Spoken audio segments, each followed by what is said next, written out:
Although you'll be receiving valuable advice from our host, please remember this is not therapy. It does not replace a relationship with a qualified mental health professional.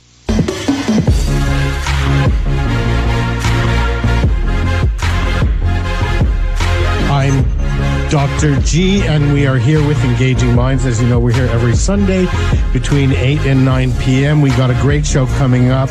We'd like to look at social issues and how they're affecting our lives. And as a psychologist, I like to look at it from a psychological point of view. And three issues that I've been thinking a lot about are how we're dealing with addiction in our society, how we're dealing with the new marijuana laws that are happening here in California, making marijuana legal, and also gender rights, which is so important to me, especially, with what's going on in this country around women's rights and LGBTQ rights. So with that in mind, I have three experts that I want to introduce you to. The first is Dr. Damon Raskin. He's an addiction specialist. We have Lindsey Horvath. Did I get that right, Lindsey? Horvath, thank you. She's a council member with the City of West Hollywood. And we have Dr. Curley Bonds. He's a psychiatrist, medical director of Didi Hirsch, and he's also professor and chair of psychiatry at Charles R. Drew University.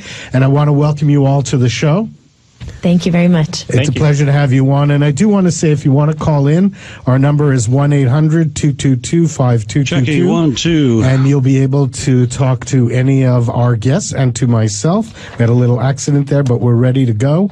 So I wanted to ask you guys, I just read this article yesterday. Dr. Drew said that he felt that some of the issues that people like Tom Petty, Prince, and Michael Jackson were having around their addiction recovery and why they died was because of the special star treatment they were receiving at their addiction treatment centers, that he felt that there was too much pampering that was going on, and that may be part of the issue. So I was curious what you guys felt about that. I was going to talk to Dr. Raskin first.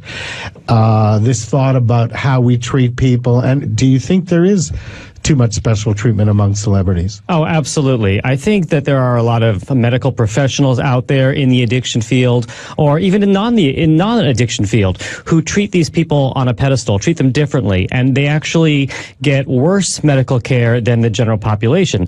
Basically, they get what they ask for. So if these people say, hey, I would love to have some Valium, or I need a few more Xanax, or I'd love to have some Vicodin or some pain medication, the doctors tend to say yes, rather than no, I think we need to not do that. Let's try some alternatives like we would do with everyone else. So they actually, in my opinion, get worse medical care, and then they get worse outcomes based on that. So in some ways we play up to their narcissism. Dr. Bonds, any feelings about that?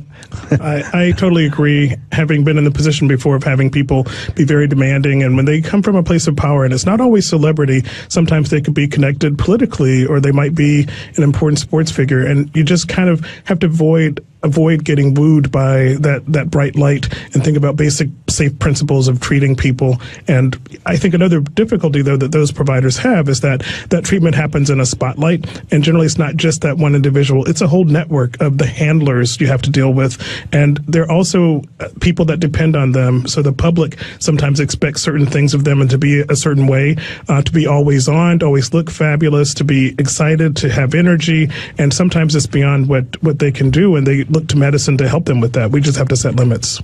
You know what? I think that's very accurate. I've had that experience too, where I felt like a lot of times I had to deal with as my patient said, you're dealing with the PR of who I am, but you're not really dealing with the real person of who I am, because that's what the public wants me to see. I need providers who are going to see me for who I am, basically. And he always said it was dangerous if you believed your own PR. Right. So, Lindsey, I'm curious, as the non-medical doctor here, but I know the City of West Hollywood has some programs or deals a lot with issues around addiction. So I was curious about your feelings around what's going on. Yeah, so we actually provide a lot of resources and have invested heavily in making sure that our recovery community is supported and safe in our community. We're currently undergoing a multi-million-dollar renovation of our park, and part of that renovation and redevelopment has included protecting safe space for the West Hollywood Recovery Center. And so there's now a 24-hour facility where there are meetings and a safe space for people to gather at all times, which is very exciting exciting and very important to us to make sure that we protected that space in the community. But we invest over 10% of our city's budget annually into social services, and a significant percentage of that is for addiction and recovery resources and support. So it's something that we really put our money where our mouth is as a community and make sure that people are taken care of. And you know, when I was talking to a friend of mine, I talked to Dr. Bonds earlier today, and I was telling, when I was talking to a friend of mine about this show, her response was she felt that addiction treatment was a class system. In other words, she felt like a lot of wealthy people got some really good treatment and a lot of other people fell by the wayside. So I was wondering what you guys felt about that. Do you feel there is good treatment across the board? Well, I mean, in my opinion, there's first of all, addiction affects every member of every society of socioeconomic status. So we know that especially the opioid epidemic occurs in homeless people on Skid Row, and then we know that even the former dean of the medical school at USC, for example, you know, someone who's very upper class, etc., and we know what happened to him with methamphetamine and heroin as well. So everyone should have this access to healthcare and to addiction treatment, but I don't think that they necessarily do. But there can be good care, and I really do appreciate West Hollywood as having that space and those opportunities. Thank you very much. I think you're absolutely right. It's one of those things that touches people in every part of life and every part of society. And so as a result, we have to make sure that there are services for people, for everyone, family members, exactly. People who are dealing with addiction. And Dr. Bonds, as medical director of Didi Hirsch, can you tell us a little bit about the services that you're offering? Sure. Well, Didi Hirsch is a publicly funded clinic, and as you might know, we've been around for over 70 years, so we treat the whole population that doesn't have services usually. And one of the big things that cuts across all of these socioeconomic barriers is stigma. And I think there's an awful lot of stigma around mental health treatment. There's probably even more around substance use treatment. So we have a program where you can call the intake line and be assessed for both mental health and substance use issues. The majority of our services are focused on people that have co-occurring mental health disorders like depression, schizophrenia, bipolar illness, but a fair number of those folks will use substances. In fact, starting in teen years, people with schizophrenia use stimulants at a much higher rate than the general population. So we're often in the position of treating both of those things together. But our programs, some of them are funded by Medi-Cal, so you don't necessarily have to have a trust fund and a huge bank account to get treatment. And that's what I want our audience to hear really well, is that this sense that that is a myth. Right. My friend, and I've heard that from patients too, this sense of, well, I can't afford treatment. Right. And I would say one of the things about substance use is that it's different in each community. The places where I work, which include South Los Angeles, Glendale, we have a center there where we have people that abuse opium, and you don't see that, say, in West LA to the same extent. You might see crack cocaine still in South Los Angeles that you might not see in West LA, where methamphetamine and other more expensive agents have kind of caught on. So it really does have to be made tailored to the population that you're treating. I'm curious, does the city of West Hollywood do that too, this sense of tailoring some of their treatment programs depending on the drugs being used? Well, some of the services that are provided, we do culturally competent services, and we contract with organizations and services that are mindful of the different kinds of communities that we have in West Hollywood, whether it's our LGBTQ community, we have a Russian-speaking community, which is very unique. So, making sure that we provide services in the right language and make them as accessible as possible is something we really work hard to do. And also the right age. You know, a little while back, Dr. Raskin and I did a show about geriatric addiction, and maybe you could share a little bit of that information. It's a population that we don't really think about having addiction issues, but actually there are quite a bit. That's exactly right. And I end up treating quite a few older patients with substance use disorders, and many people don't think about it. They think, maybe my relative is demented, or they may think, they just forgot to come to dinner, whereas they don't think about the fact that they could be an alcoholic or they could have a drug issue. And I see it all the time, and we just don't think about it. So it's a population that's out there that's not getting enough treatment or enough thoughts about it.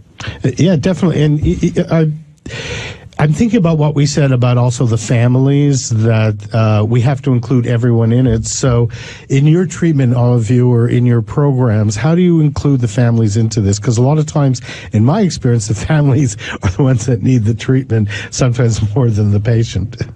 Well, I think one thing that we're talking a lot about in terms of our aging population in general, not just specific to addiction services, is really being mindful of caregivers and making sure that we're taking care of them for some of the reasons that you alluded to, but also just because it's a 24-hour job in many ways, and so making sure that people are supported as they're providing care is very important. But you really do have to approach it from a holistic point of view. We have a minute left before the commercials. I'm wondering if you had any thoughts on this, Dr. Bonds. Sure. I was just going to say that there are usually 3 people involved in a treatment. Sometimes they're all in the room. There's the provider, who's the so-called expert in the treatment. Then there's the person who's receiving services. And then there's the family member who might not always be in the room, but they have an input, either good or bad. Sometimes they're the trigger for the person's substance use, or they're even the provider of the substance. So you have to take that into account. But then often they're going to be the support. So we ask people, who's your recovery network? Who do you have that you can rely on to be a safe harbor? And often that's when the family member or their friend comes into place. We're going to take a break in a minute, but what I want our audience to hear more than anything is that there are definitely services out there, and that there's services that involve many different members at the same time. So if you need treatment, make sure you go out and get there. We'll be back right after commercial. If you want to call in, that number is 1-800-222-5222. Welcome back to Engaging Minds with your host, Dr. Howard Gluss, licensed clinical psychologist. And we are back with the show. We've been talking about addiction. Again, what I want everyone to hear is that if you need treatment, there are definitely services out there, and using financial reasons is not necessarily a good excuse. And also understanding that this is what I want to say as a psychologist, there's no shame in getting treatment. And the more a family or loved ones can be involved in the treatment, the more chances there are of success. And as we heard from Lindsey, the city of West Hollywood offers some great services. Didi Hirsch, as Dr. Bond said, offers some great services. And now I'm going to plug something that Dr. Raskin and I have been doing. As you heard from the commercial, Concierge Detox LA, our motivation to start this service was we realized that there are people out there that need individualized care, maybe in the comfort of their home, that felt as though a program wasn't right for them. And what we do is we bring the program to you. So if you want to get information about that, you can contact me, Dr. Howard Gluss, at live.com, or 323-935-9712, and we'd be glad to talk to you about our service. And with that, the big topic on everyone's mind now that marijuana is legal in California, do you guys feel like it's going to cause more of an addiction issue? Let's start with that, because that's a question people have been asking me. So go for it, Dr. Bonds. I think it absolutely is going to and has already caused a large addiction issue. The accessibility of marijuana, we know, has now become easier than for alcohol for some populations, especially young people. And I, as a psychiatrist, see a lot of folks who come into treatment thinking that they're already on a medication and they often want to continue with it. They don't quite understand the difference between evidence-based medicine, and which is what I'm practicing, that there are good studies and good published results that show that something helps a certain condition. If you go down to my neighborhood in Venice and look at the boardwalk and some of the providers there, they'll have a laundry list of the different conditions that supposedly cannabis treats, and they include a lot of mental health conditions that I know that there might be a modest improvement, but then over the long haul, most people end up using far greater amounts than are really helpful. And actually, marijuana, I believe, can make some of these psychiatric conditions worse, don't you? Absolutely. Yeah. I think I've seen, people become psychotic from some of the very, very powerful marijuanas out there. And I think the developing brain in particular, there's good evidence that for young adults and children, that they put themselves at risk for everything from depression to schizophrenia and psychosis by using at an early age. That's right. Heavy use at an adolescent age before the brain is formed definitely has shown that. So we have that evidence, and at least we should get that evidence out there. So for families of adolescents who start using early and heavy and continue to use, we know that that can lead to an increased risk of these psychiatric conditions that you're talking about, as well as a decrease in IQ overall. But what about this idea that of recreational marijuana use being legal now, and it's so complicated trying to understand exactly where it stands. But I was curious, how is it being dealt with in the city of West Hollywood? Well, adult use cannabis is available in the city of West Hollywood. Currently, we have 4 businesses that are operational, licensed both through the city and the state, according to the recent state regulations. And we're exploring opening up the market in West Hollywood potentially to more businesses. The conversation started in West Hollywood, though, as a medical with medical purpose for a lot of the AIDS and HIV patients who were suffering, especially during the 90s through the AIDS and HIV epidemic.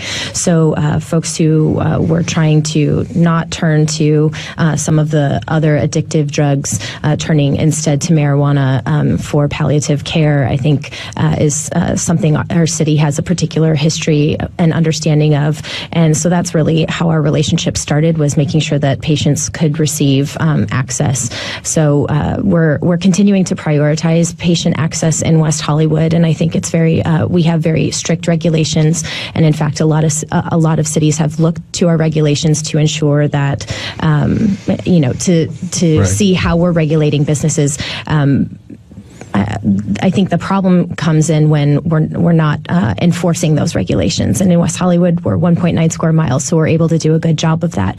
But we've certainly seen in other cities, these businesses that pop up and aren't being held accountable and are creating problems. And I think that's really, we need to focus on that, because I do think that those businesses can contribute further to that problem. But would you say, and that's great to know that the city's being that responsible for it. So actually I have 2 questions. Let me ask you this question first.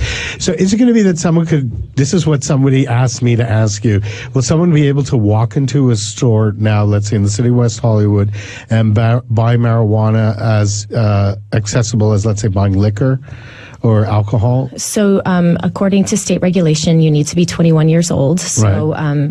And you will have to show a form of ID and everything like that. But you do walk in. You can receive consultation from the folks at each of these businesses, and then you can go and purchase it over the counter as you would.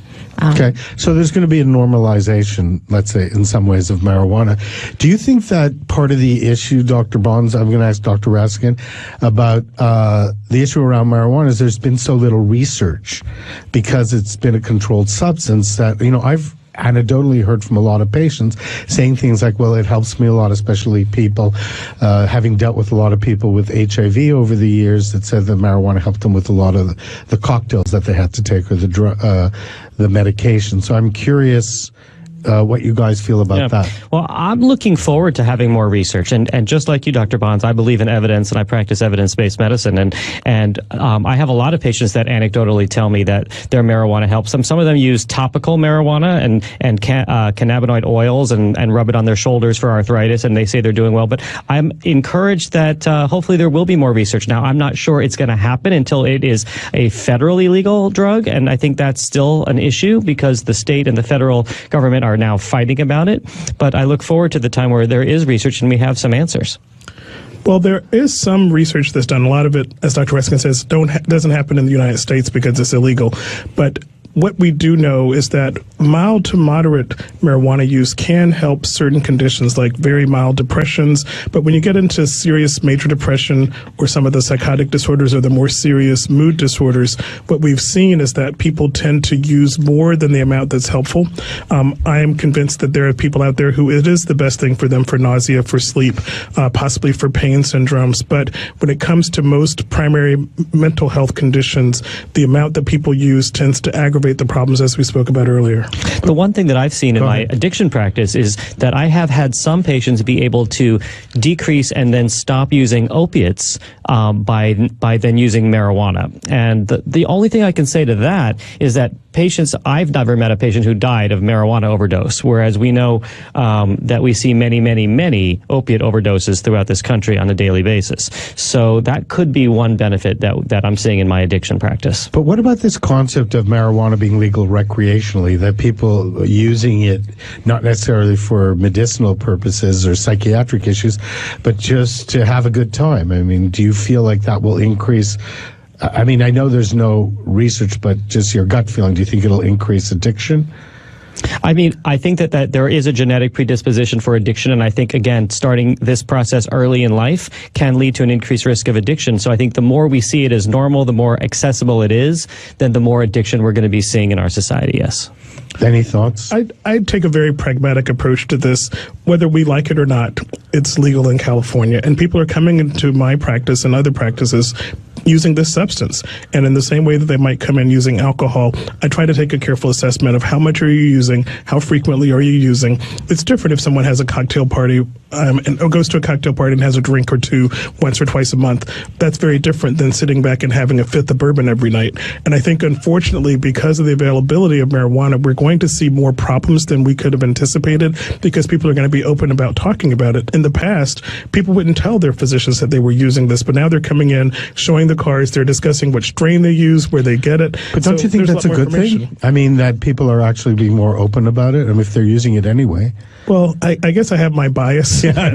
I prefer to not have to have those conversations about this is just a really, really bad idea for you. And I don't think it's not one size fits all. There are those people who can use socially, recreationally, and do okay in the same way that people can drink socially, recreationally. There are those people that just a little bit takes them over that edge and they just can't contain their use.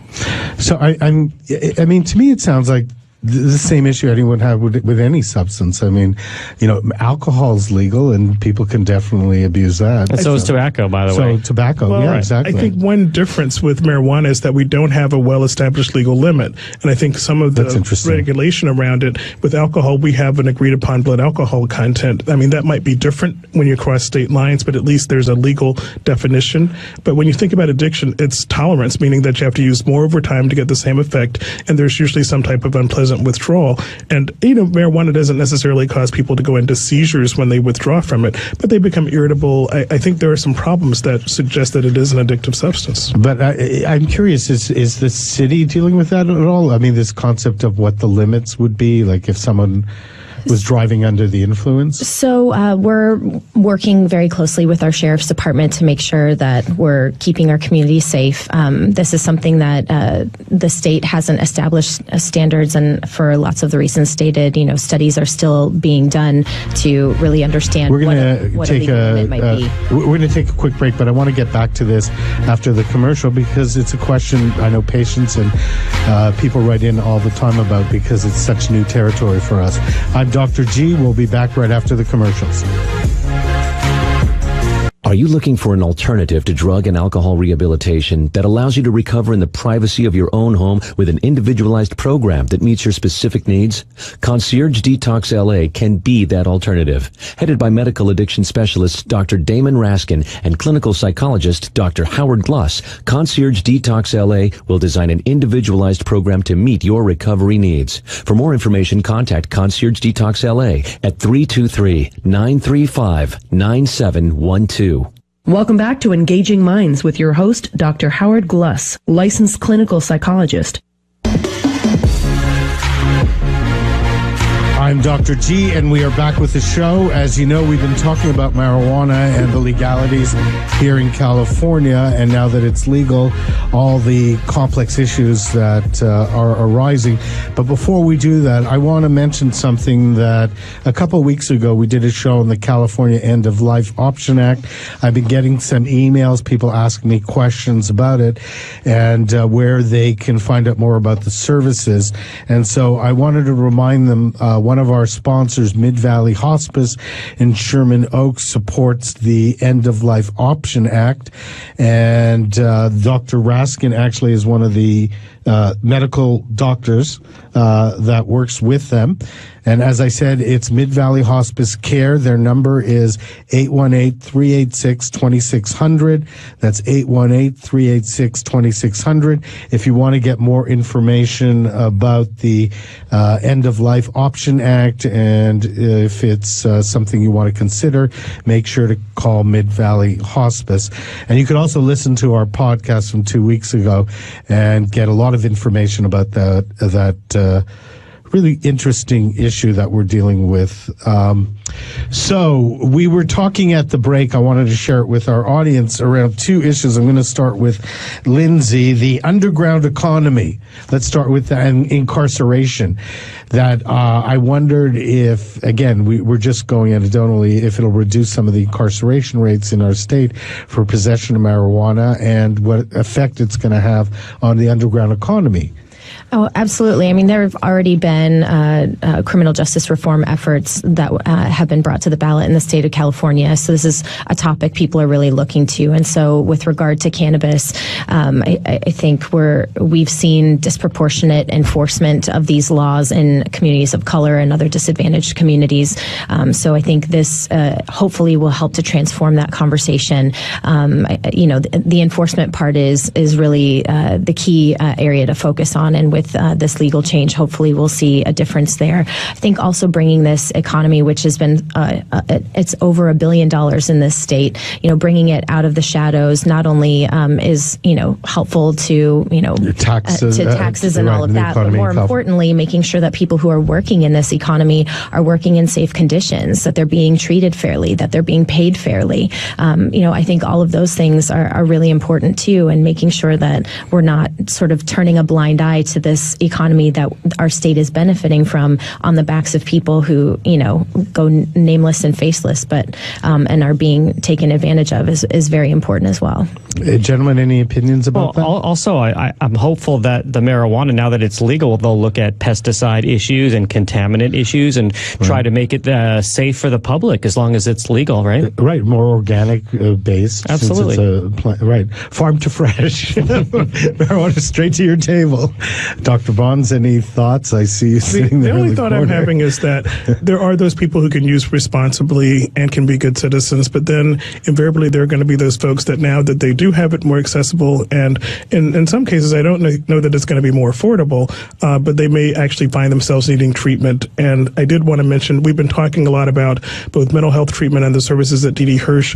If there are listeners out there who might need those resources, I wanted to give the phone number if I could. Absolutely. For our intake services. It's 310-390-6612. And that's for all the services that we offer, both outpatient mental health as well as substance use services. And I just want to tell our listeners, if you missed any of that information, you can always contact me, Dr. Howard Gluss at live.com, or through the station, and we'll forward the information to you. And since we're on to that, Lindsey, if people wanted to find out more information about the services in West Hollywood, just go to the website? Yes, you can go to weho.org to check out anything that's going on in the city. You can also call our City Hall 323-848-6400, and you'll be connected to an actual live person. We still are one of those cities that has real live people answering, and you can ask for people by name, and we want to make sure that people in our community are taken care of in that way. Oh, that's great. And actually, Dr. Raskin, as an addiction specialist, if people wanted to get in touch with you and sure. So my website is damonraskinmd.com. My office phone number is 310-459-4333, and I practice both internal medicine as well as addiction medicine. Great. And my information you have, so if you need any psychological care, you can contact me.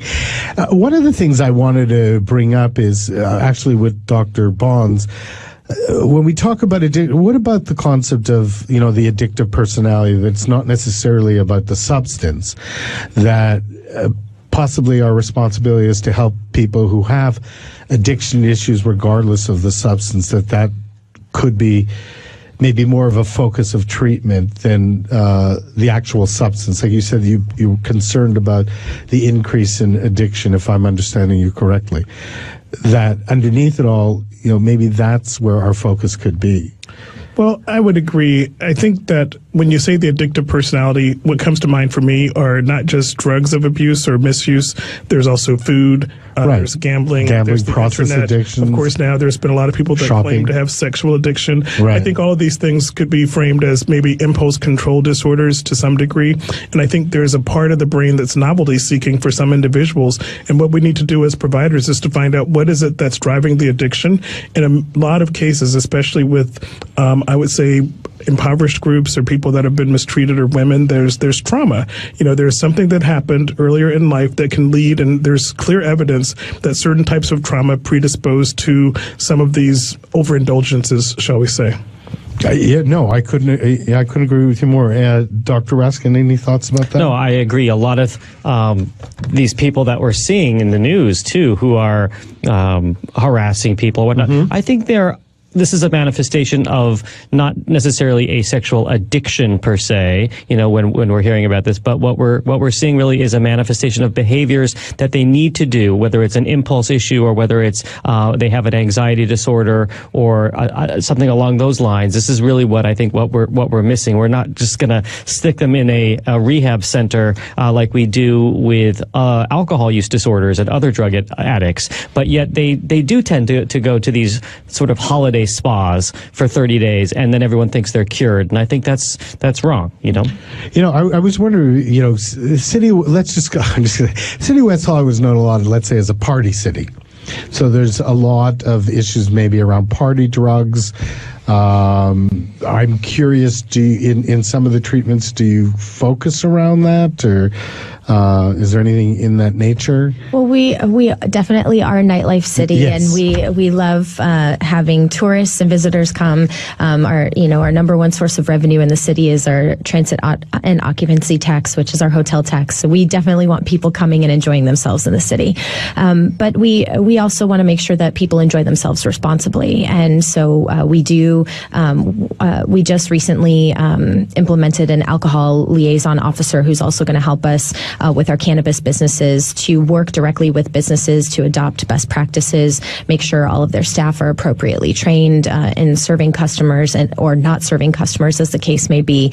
And we're really focusing on that because of the kind of nightlife we have in the city. That's something that's very important. We want to make sure people are genuinely enjoying themselves, right, and not harming themselves. So I have a caller. Her name is Brenda. She's calling in from Manhattan Beach, and her question is, could addictive personalities be identified in early childhood? That's a great question. So let me welcome her on. Brenda, are you there? Okay, so she'll be on in a second. She's making the connection right now. But before she gets... Oh, here she is. Brenda, hello. Brenda? Now. Brenda, one more time, please. Oh, okay. Well, we lost her. We'll come back to her. Yeah, we'll come back to her. But actually, we can start answering that question. So, Dr. Bonds? Well, I'll try to dive into this one. My disclosure is that I'm not a child psychiatrist, although I do believe that there are some traits that one might see from early years in terms of behavior. Kids that have a hard time containing themselves and not, I guess when it comes to following commands, following instructions, and then if they tend to use things like food, or if they tend to not be able to respond to parental authority, sometimes that can be evidence of an addiction. Okay, Dr. Raskin? Yeah, again, I don't treat kids either, but what I do see are adults with these addiction issues, and they often will tell me about their childhoods, and that they're often difficult childhoods, right. So that's sort of the pattern that I've seen, whether it's feelings of abandonment or broken homes or abuse issues. And these kind of have a commonality in leading to some of these addiction issues. So whether how much is nature, some nurture, genetic predisposition, or nurture, and probably it's a combination of both. And that's really my opinion, is that the brain has some genetic predisposition, and then there's a trigger, there's an event that will then lead them down this path. And that's usually what I'll see in my adult patients with addiction issues. And I was thinking about what Dr. Bond said earlier around the concept of trauma, that if there's early childhood trauma, there is a possibility that can have an effect on addiction. So I'm not sure if Brenda heard us or not, but we're going to go on. What I want, and when she comes back, we'll just take her on. Gender issues. We promised we would get to that. I know, out of left field.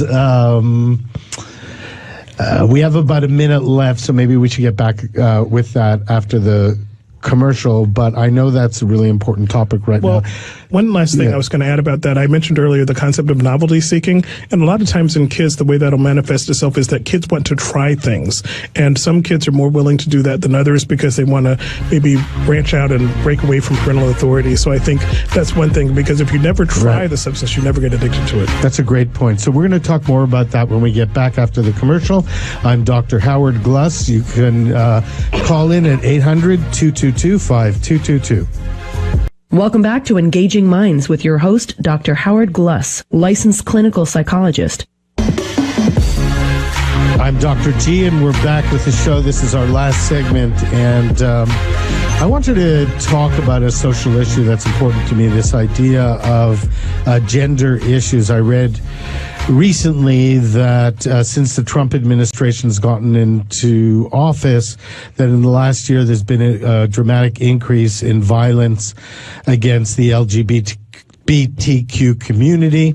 And with that, I wanted to ask Lindsey, as a council member in the city of West Hollywood and former mayor, I just learned, of the city of West Hollywood, how the city is dealing with this issue. Well, we definitely see an increase in incidents of people acting out of hate, and it's really upsetting. It's certainly concerning to us, being a welcoming and inclusive community, a sanctuary city. We have, ever since our city was incorporated in 1984, and even long before then, we've been known as a community that, is social justice oriented and a welcoming community for so many different and diverse communities. And so, it's very concerning to us to see the increase of incidents of hate and violence, especially against the LGBTQ community. And when you see the rhetoric that's coming out of Washington, it's hateful, it's irresponsible, and it incites violence. And, people can argue First Amendment all they want, but at the end of the day, we've certainly seen an increase in hostility in the community, and it's tough. And, and to go along with the theme of our show that we've been discussing, probably an increase in mental health issues and possibly addiction. Absolutely. Gentlemen, any thoughts about that? Well, I think the LGBT community is definitely affected. I think there are others as well.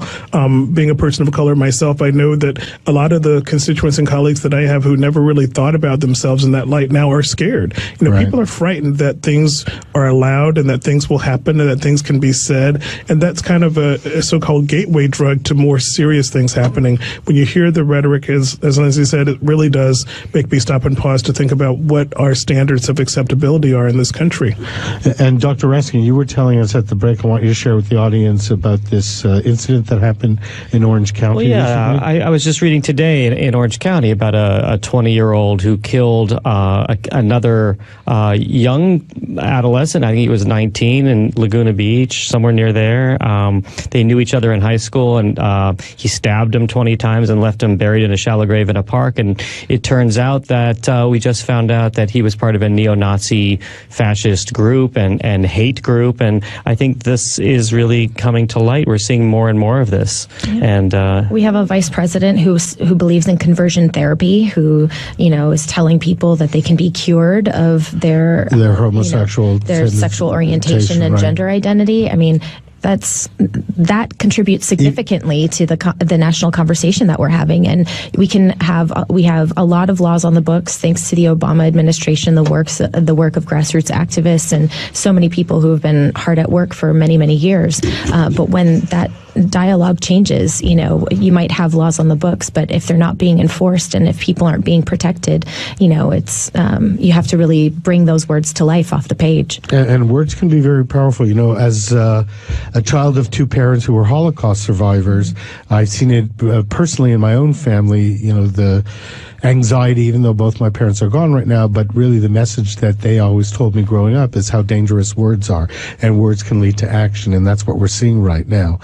And this terrible hate that's going on in the country. And it really does tie into the social issue we're talking about addiction and mental health issues, that even though we're not quoting any studies right now, it's not hard. I mean, I know from a personal standpoint, I've had a lot of patients over the last year talk about their anxiety about what's going on in the country, something I hadn't really seen before, and I've been practicing for 20 years, and on such a deep sort of level about their fears and anxieties and what's going on. I have a lot of patients as well who come in complaining of insomnia, and when I get into what their trouble is, they talk about the state of the world and politics and what's going on, and they're afraid, and that's leading to insomnia, which can often then lead to other mental health disorders like depression and anxiety. Right.